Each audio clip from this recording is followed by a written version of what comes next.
Time. Before you start. It's already started. Okay. When I'm sitting in my doctor's office, I think and feel many things. Fear, worry, and scanning my mind for any questions I should be asking. When I'm finally called back there, I don't always know what to do or say. I let my doctor go on telling me all the general information, not always understanding it all. Next thing I know, the appointment is over, and I was too nervous or didn't quite understand what was going on to speak up and ask questions. I know I'm not the only one because I have spoken to many people from older generations to younger generations, and they all state that they have some of the same problems. Young adults often neglect their own care for the simple fact that they don't understand how to talk to the doctor. They don't know what questions they should be asking, or if they should even say anything at all.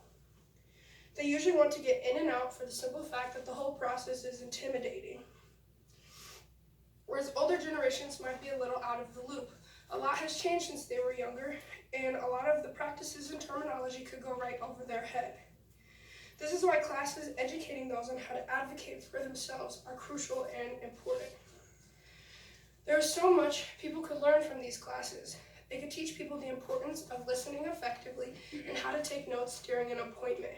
They could also inform people on some of the online resources available as well. In the book Communication Matters by Professor Corey Floyd, who has written 15 books and over 100 scientific papers and book chapters, writes about the hearing model. When explained, it could be a very helpful tool. The model is based on hearing, understanding, remembering, interpreting, evaluating, and responding. So here I have a diagram based on the hearing model. So you start with listening, which is just the act of physically listening, to understanding the information, taking it in, processing it. 3 is remembering it, which is just storing it in your brain, filing that response for later. 4 is interpreting it. So you're interpreting, someone might sound happy and their tone sounds like they're asking a question, so you know exactly what you're listening to. 5 is evaluating. You're evaluating what the person wants, what they're requesting.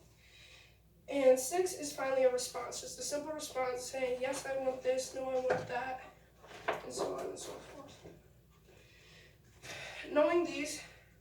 Knowing how this model works, it could teach people the importance of this and how to utilize these aspects of listening to make sure people are understanding the information and receiving it much easier to grasp, and then in turn be able to turn it into notes.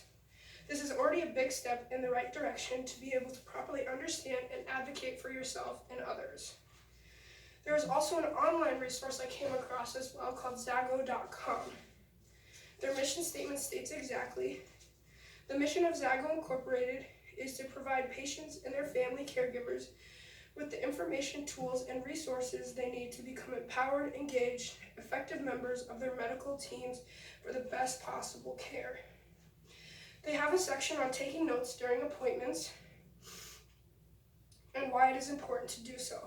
It says that about 40 to 80% of medical information given is forgotten immediately. It is suggested to write things down because it has also been studied that taking handwritten notes helps remember information better. They could also teach people how to stand up for themselves. In an article entitled Talk Back to Your Doctor, written by Amitai Etzioni, who interviewed several doctors, one of which said recommendations made by doctors hold no standings. Doctors can be sued for not properly screening their patients. He goes in depth. For this reason, you should not be passive and you should ask lots of questions. You should ask why or why not they are ordering a test, and ask them every test and thing they are ordering. After it all, it is your care. We should also keep in mind for people who cannot advocate for themselves, such as elderly and people with disabilities. They could talk about how to advocate for others. Jamie Wells, an MD, wrote an in-depth article on how to advocate for you and others. She talks about how you are the most important person when it comes to your care, and says to make sure to repeat yourself if you feel like you are not being heard. When advocating for someone else, she speaks on how ideal it is to have a third-party observer. making sure there is more than one person's perspective on their health, and to always get copies of medical records, and to always keep a summary of your health on hand. Making sure people are educated on all the resources as well as skills to make sure you are properly heard and understood is super important. Giving people these skills will ensure that there will be less medical errors